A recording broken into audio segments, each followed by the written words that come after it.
Hello and welcome to Talk of Your Game. It's a match preview of West Ham United against West Bromich Albion. The Hammers have made their best ever start. They call it the best ever start, but it's now 17 games in. I think it's past the phrase start. For starts like 5-6 games. But anyway, at this stage of the season, the Hammers have made their best ever start to a season. West Brom up next, 19th in the Premier League. Gonzo, can I get your thoughts on the Baggies, please? A desperate club, really, Geo. Let's be perfectly honest with you. They've never. I don't mean they've always been a desperate club. I mean they're desperate to have appointed Sam Allardyce, clearly, but they've sort of yo-yoed over the years, haven't they? So much, and they've never quite been able to cement it. Be it Brian Robson or Tony Mowbray or whoever it might have been over that time. They've had some good players on the time as well, and they're an easy team. They were an easy team to love, West Brom, because they had a lot going for them as well. The fans, the old boing boing baggies and everything like that. I don't blame the fans for appointing Allardyce, by the way. I think, particularly from a West Ham point of view, Joe, it's hard to look at them fondly because even though we treated Slaven Bilic badly, we don't want to see anybody else treat Slaven Bilic badly. So. You don't want anyone to see. You don't want to see anyone slapping the old ex around, do you? Let's be perfectly honest with you. And that's what's happened. And they've gone and replaced Bilic with Allardyce, which is, someone we did like with someone we don't like. I understand why they've done it, because more than ever, you do not want to be relegated at the moment, Gio, because the uncertainty in football, because of the COVID, because of the television deals, because of the fact that there's no money in the lower leagues anymore, is a massive reason to try and stay up. So I do understand why they've done what they've done, even if I don't particularly like it. I don't necessarily understand it. I mean, I get it to some extent. They're bringing in a guy who is apparently this sort of guaranteed safety manager thing. But I don't think Slav was doing badly. I thought he was doing okay. I don't think he was back sufficiently in the summer transfer window. I thought he was given sort of a couple of championship players and said, well, can you turn these into Premier League players, please? And when I watched them, I thought they were all right. I thought they were very unfortunate in games against Manchester United that they got given a penalty, VAR were ruled in. A minute later, Man United were scoring a penalty. Sam Johnson saved the penalty. VAR looked at it and said, oh, no, it's got to be retaken. He came off his line early. Then it goes in. You just think, oh, that's the type of luck that gets your manager sacked, unfortunately. Like Spurs as well. I remember them playing Spurs. I remember watching West Brom under Slav, and I thought they looked good. I thought they looked okay. I thought their results were not sort of justifying how well they were playing. I thought they were still playing for the manager. And that's always a key factor for me. Are the players still playing for the manager? And if they are, I almost think you should just leave the manager there, because if you sack him, it's potentially not going to go down well with the players that's currently there. And you bring in the wrong guy, you might get a negative reaction towards his successor. So when they slacked Sav, I didn't really get it. I just thought it was far too trigger happy for a guy that's got them promoted. I thought he deserved a lot more time. And then they brought in Allardyce, and I'm not going to lie, my sort of liking, if that's a word. So what are you laughing at? I thought, have I got this right? I think you launched your channel with the video of why West Brom got rid. It was one of my first ones. Am I right? No, I launched it for Team of the Season, actually. Okay, but it came not long after. Yeah. I was not happy. I was angry because my liking of West Brom as a neutral, it goes up and down. I didn't mind them when they stayed up, when they did the Great Escape under, was it Gary Megson was the manager, I think. I quite enjoyed watching it. They stayed up against all odds. They had Lukaku on loan banging in the goals and stuff, and I quite enjoyed it. I quite didn't mind West Brom then. They had Tony Pulis, and because of Pulis I sort of started disliking West Brom because I hate Tony Pulis. Under Slav, started to like them again. Got out of this and guess what? Dislike them again. I'm not going to lie, I hope they go down because of the way they treated Bilic and getting Big Sam in, and he's not done that well there, actually. I don't think he started particularly good. Do you think he'll keep him up? Do you think he'll sort of maintain his no relegation on his CV? No, and I think he deserves it as well. I'm sorry, we don't normally do this, West Brom fans. We're normally quite fair to opposition clubs. There's nothing against you, you're good fans, but I've been sick and tired over the years. You could just copy and paste his press conferences and put them into the next one. So I don't know what he said when they went out the cup to Blackpool, but I know what he said. Okay, it would have been the same thing that he always says. Okay, so you can just copy and paste it. I'm sick of these managers who measure their success by the lack of failure. Um, he will say things like, and he will certainly allude to the fact, I've been brought in because of my previous success. You've had no success, mate. There's been no success. You just haven't completely messed up any of the times. That's it. That's why he's been brought in. I think it's low ambition, and I don't like it. I don't think it's particularly good for football. And he came in, and you were right. It was harsh. It was off the back of a 1-1 draw against Man City. And you look at Man City now; they're going absolutely great guns. And then they get rid of Bilic, as you alluded to in your video, because they probably already agreed to do so. They lose to Aston Villa. They get a nice plucky draw against Liverpool. Ship 5 against Leeds. Ship 4 against Arsenal. That's 9 goals. And because of that, and then go out to Blackpool, and then they've just beaten Wolves, obviously. But because of that and everything else, their goal difference is minus 27. And we always like to say a goal difference is worth a point. Well, I tell you what, there's a couple of things. They're looking for 2 other teams. Sheffield United are worse than West Brom, right? So they're looking for 2 other teams to be worse than West Brom. That's a hell of a thing to do anyway, which I don't think there is, by the way. But particularly if you're going to do that with a goal difference as well, it really will be. I would have to say it quite impressive if he keeps them up, but I don't think he will. I don't think he will either. I think he'll struggle. I think they've got some good players in there, but I think the good players, I think Allardyce will eventually throttle them. Pereira, Diangana, even Conor Gallagher to an extent. The thing Conor Gallagher's got going for him is he works hard as well, so he suits Allardyce. He's got that bit about him going forward, but he does graft and put a shift in. But I just don't see those players being good enough for Allardyce in the way he wants to play. I think they're going to get relegated too. We dismiss Sam Allardyce because of his character, if you like. However, the complete polar opposite on the end of the old character style is coming back on Tuesday night. He made his debut for West Brom at the weekend. Robert Snodgrass is back.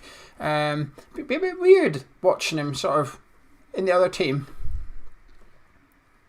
Yeah, I guess so. I don't feel like he was. I guess he was at West Ham for a while because he was sort of Payet's replacement, wasn't he? However, I don't feel he spent a season of that away on loan, and then even when he was here, I didn't feel like he was never a permanent fixture in the team sheet. He never played a big run of games or anything like that. So I understand what you're saying, but it's not like seeing Mark Noble in a different shirt. You know, that would be weird, wouldn't it? The transfer window's still young. Sam could still come in for him, but. Yeah, I'm actually pleased for him. If there's one reason I wouldn't want him to go down, Snodgrass, but unfortunately my hatred for Allardyce outweighs my I'll say love's a strong word. Admiration.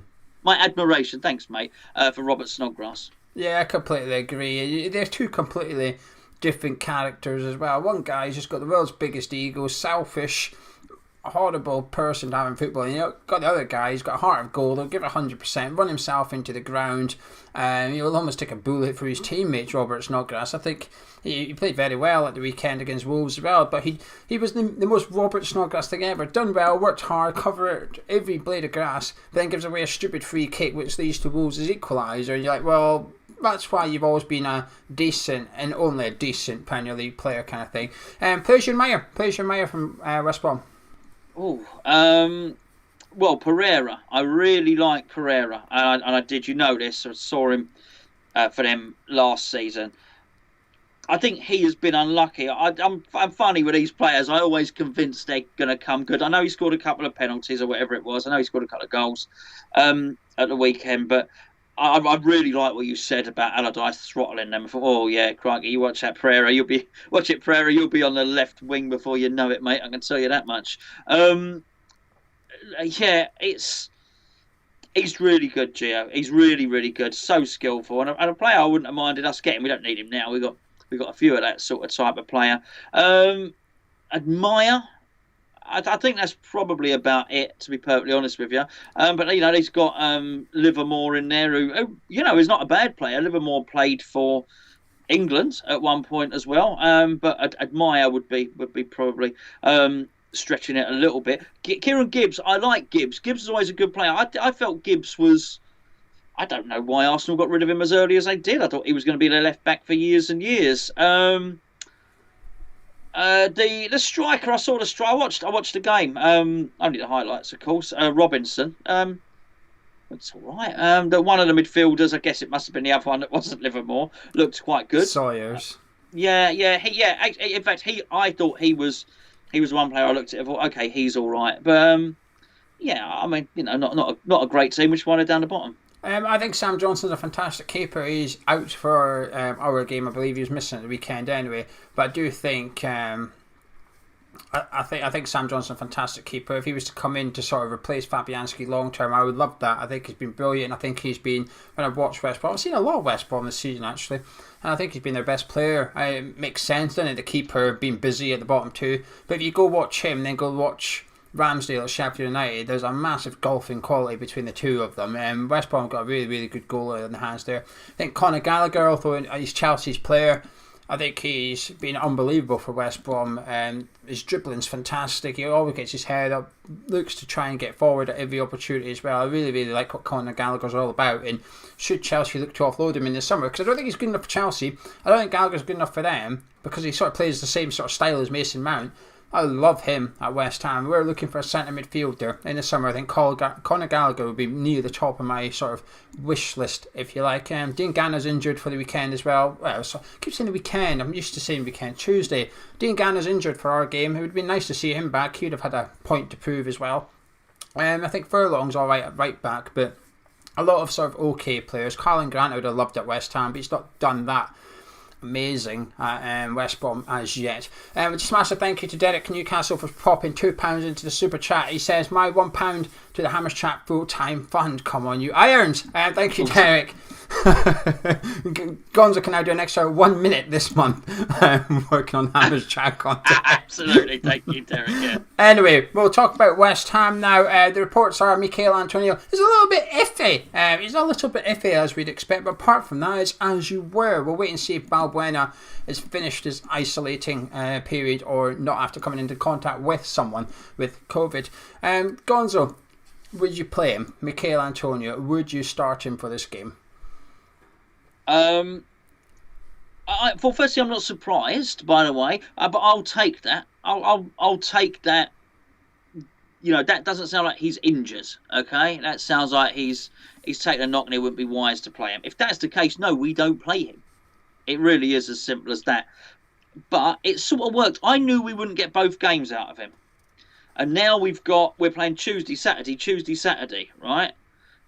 He's never going to play all those games. We know this, so that's sort of fine. So if it means he sits this one out, we have far more points than we ever thought we'd have. We can absolutely afford to do this, and that's absolutely fine. I have a suspicion he's going to play in this one, and it will be Doncaster that he sits out. So I think Moyes is happy to tell a little fib or two in his press conferences. I have a feeling that Michail Antonio is absolutely fine, albeit a little bit, some aching muscles in there, but he looked good. He looked good. He didn't look like he'd come off injured. I think he's playing, mate, and I think he's fine. If he's fine, I don't mind that. I probably would play him. I think he's fine as well. I think it's just an assumption as well that Antonio's cannot play 2 games in 4 days, but post-lockdown he showed that he could. He was playing 90 minutes. We were playing a game every midweek practically. He was coming through them okay. We were always sort of thinking, is this going to be the game he gets hurt? Is this going to be the game he gets hurt? And he just didn't. I know this is a bit different because he's just coming back after a lengthy layoff, but I wouldn't start him, Gonzo, and I'll tell you why. You almost just touched on, I thought you were always say what I'm thinking.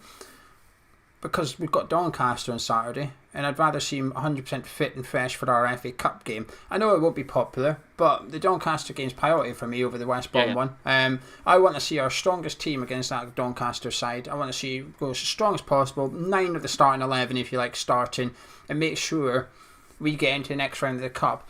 The risk is, Meepo looks good, Odebeko looks good. I've been saying you're banging the drum, so I'm happy to put my neck on the block here, but it's a little bit risky, I think, playing him in the Cup. You get forgiven if you play him against West Brom and it don't work and we struggle to score goals and we draw the game. I think you'll get off with that a little bit. You say, all right, we gave the young lad a chance. It didn't work out. We move on to the next game. You don't get that in the Cup. You get one opportunity here. You have to win. If it's played to finish, you mess it up. He's not good enough. He panics on the big stage. Whatever goes wrong, you're out the cup. Now, I'm aware there's 10 other people, and we should still have enough, even if he had a stinker, to go on and beat Doncaster. But that's almost compromising your chances a little bit, and I don't want to do that against Doncaster. I want to make sure that we are in the next round. Whether we're playing Liverpool or Man United, I don't care. I just watched them play today, and I'll tell you something, I'd fancy your chances against either of them if they turn up looking like that. So, for that reason, I would keep him on the bench. We've got 9 subs. I'll keep Antonio on the bench in case we need him, ramp him up.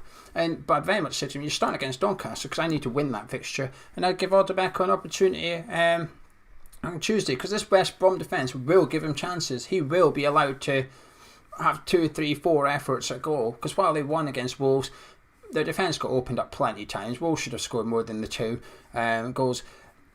Difficult one. Well, easy question. But any other changes or... No, I'm sorry, that doesn't make for a great video, Geo. That's all right, I've got a good question coming up, it's all right. Okay, yeah. Dave, what I would add to that is, it's not like Dave had a break and we haven't. They played yesterday as well, so it's as simple as that.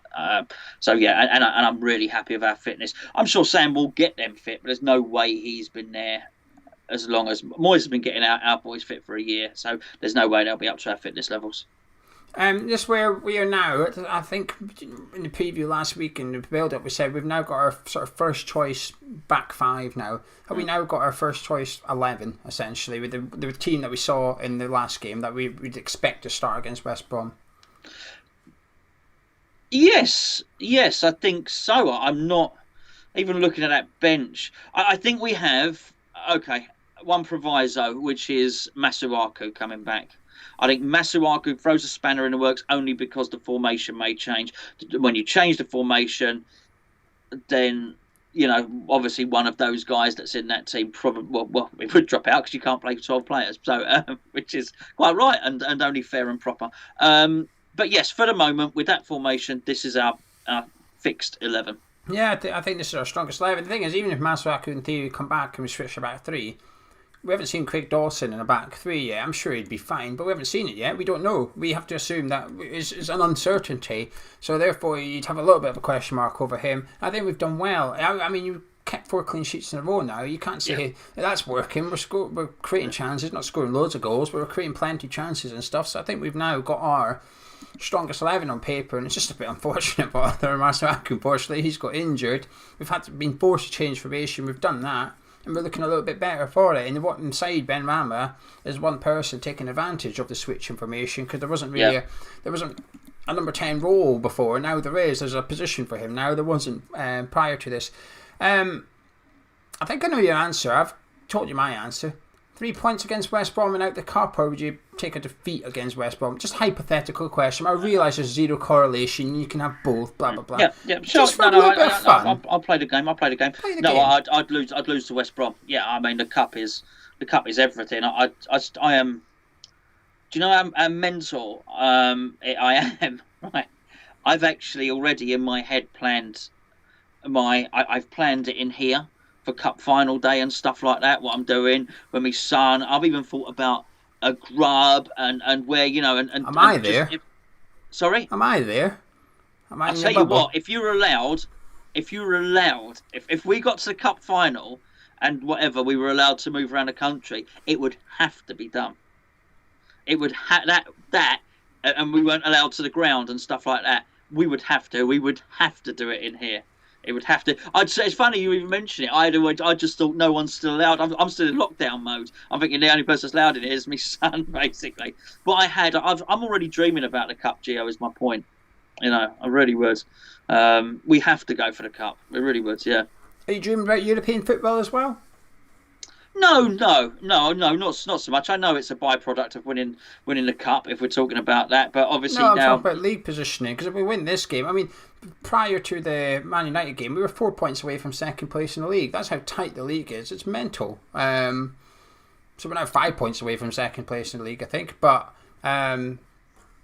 if we win this, I think we're very much sort of nailing our colours to the mast. That European challenge, if you want. Let's go. We're in it. Well, I'll say this much. If we don't have any significant injuries, we are more than good enough to finish in the top 6 in this league. We are. We just are. But, we don't want an injury to Souček and Declan Rice, and so on and so forth. 4 or 5 others, Ogbonna.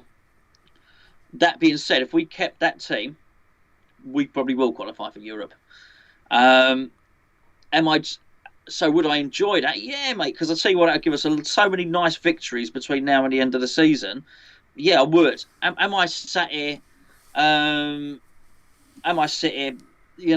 oh yeah, brilliant! I can't wait to play Steaua Bucharest Rovers next season. No, I'm not. No, because I don't even know what the shape of the world will be, and I'm not even sure. One good thing I thought came out. I know we're sort of digressing, but we've got nothing to say about the West Ham team, so we might as well. One good thing I did think came out of all this COVID in Europe was that they. I'm talking about football. I'm sorry. I don't want anyone to think I think COVID's a good thing. I don't. But they ditched the 2 legs, so that was back to the old days. So it became knockout football. There's a whole different magic. They got rid of the FA Cup replays as well and stuff. Yeah. They've streamlined that's how football used to be. It was only the league that was the league, and everything else was just the cup. And you know what? If you got drawn away in Moscow, unlucky. It's simple as that. So I really like that. I mean, a European competition like that had half the amount of games, and it was knockout. Yeah, I'll be looking forward to a lot more stuff. We just don't know what the landscape's going to be. To go into a Europa mini league, not so much at the moment. We might do a separate video on this because me and you, we agree on a lot of things, but we differ greatly when it comes to Europa League, and it'd be good to do an interactive show with that to get people giving their, because in the live chat at the minute it's 50-50, half want Europa League football, half don't, half are a bit like you. I'll tell you what, half of that chat know what they're talking about. Yeah, quite all the users don't want Europa League football, but we'll get into that. Confident you must be, surely. Yeah, I don't know if you did you hear Allardyce's interview afterwards? Okay, well he said he was very pleased with himself. He's a humble man, Allardyce. He was very, very pleased with himself. And I said, so, Sam, how did you, the tactical master, blah, blah, blah, blah. Honestly, after I finished being sick, I pressed play and listened to the rest of it. And he said, well, Wolves, we looked at Wolves, and Wolves are the worst team in the league at set plays, and we're really good at that, and we're practicing all that. And I'll tell you what, the more he kept on talking, the more I thought, yes, we'll have some of that. Because I tell you what, we're not Wolves. And if that's what he's doing, drilling the players on the set plays, well, good luck with that one. All right, because once again, like I said, bit of fitness, I'm sure he will, and I'm sure he will get them organised and winning the second ball. And this is pressing. If he's going to do anything, he'll get them pressing well, and they were closing down quite well. But we're not like that. He's not going to draw us onto him. He's not going to... They don't attack well enough for them to get 10 corners against us, so as they can... That's not going to happen. We are going to attack them on a counter, and we are better in the air than they are. It is as simple as that. So the aerial bombardment tactic ain't going to work. Maybe he'll do something else and get Pereira playing. I do think it's a magnificent player, but we've got our own tricky little player that can do that sort of thing as well. I am confident we are significantly better than them, Geo. We've got a plus goal. I mean, there's 30 goals difference, over 30 goals difference between the teams this season. They're awful. We're not, and I'm very confident. Yeah. Just give me 1 second. Dylan, thank you for donating $5 on live chat. I'm going to keep your question because it's about Europa League football. I'm going to keep that for the Europa League show. Stick to the preview for this one. I wrote it down though in my untidy handwriting, but I wrote it down. What I am going to say about this though, I'm looking forward to this and I'm confident for this. The reason I'm confident, there's no fans at the game of Gonzo. I think this helps West Ham. I am convinced if we were playing Burnley like we did on Saturday and the fans were there on the 70th minute mark, we would have been getting a bit because we were under the cosh. It was all Burnley. We were just kicking the ball away and it was coming back at us. And when you're at the game, your mentality is completely different. You've spent money, you've travelled there, you're in the cold. You want entertainment when you're there. When you're sat on your couch, you can accept results and just results. You don't need to be entertained. You've got an option. You can turn the game over if you want. It doesn't cost you anything. You're not wasted any time. But when you go to the football, you don't have that option. You can't just flick over to Emmerdale, can't you? You're stuck. You're forced to watch that for 90 minutes. So you want entertainment in return. So when your side's defending, grinding stuff out, we've all done it. We've all been to the game where we're actually winning, and we've just not had possession for 5 minutes. We get a bit, we clear it. Oh, come on!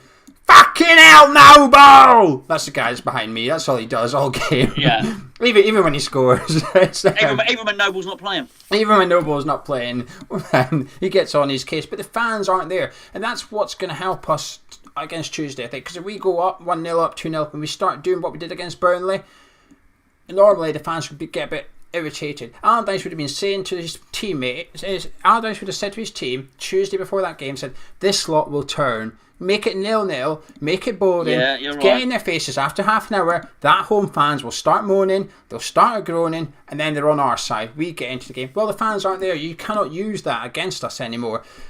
Plus, Allardyce gets all this, you get them organised, you get them hard-working. Do you know something? As much as I don't like Moyes, Allardyce is a way to come up with a manager who's a bit more organised than him and a bit harder working than him. And I don't say that from West Brom's Allardyce and West Ham's David Moyes. I'm saying that from Moyes at Everton, Moyes at West Ham, Allardyce at West Ham as well. I'm including the whole thing, the big picture. And I think David Moyes is just more organised and gets his team fitter than what Sam Allardyce does. So he's going to turn up thinking, we're going to keep our 4-5-1 shape. It will be hard to break down, blah, blah, blah. Well, if you want, we'll also keep our 4-5-1 shape and be hard to break down, and we'll do it better than you. But the difference is, when we get the ball in counter-attack, we're running at you with Jared Bowen inside Ben Rama with Michael Antonio up there. You're going to be running at us with players who we can defend against with the greatest of respect. We gave you Robert Snodgrass because he had 4 minutes. In 17 games or something in Premier League, we had given him 4 minutes. He's played 90 minutes for you, and he's a good player, good character, but that's the difference in the levels of the club. We are trying to shift away from that type of player, and that's who you're trying to get in to save your season. I am very confident for this one. So, Gonzo, may I get your score prediction, please? Yeah, I think I'm more confident than the scoreline, but I just think we might well do a job done and take our foot off the pedal, and maybe some substitutes or this, that, and the other. But I think we'll win really comfortably 2-0. Yeah, I'm going to go for 2-0 as well, actually. I think we're going to have a repeat against Burnley, but we're just going to take one of the 5-6 chances that we didn't take, and it'll be game over. Good night, pretty early on in the game. I think I wouldn't be surprised by half-time it's 2-0, and we've got the most boring second half coming up. We'll just bore them out that London stadium, and I will take it. Anyway, Gonzo, it's an early start on Tuesday, 6 o'clock kickoffs. Me and you will be live at 4:55 for our build-up show. Early one. Well. Anyway. Yeah. If you've enjoyed this episode, please drop a like on it. Subscribe if you're new to the channel. Myself and Gonzo will be back at 5 to 5 on Tuesday evening for our build-up show, followed by a watch along, followed by the review. All that good stuff. Catch you in a bit.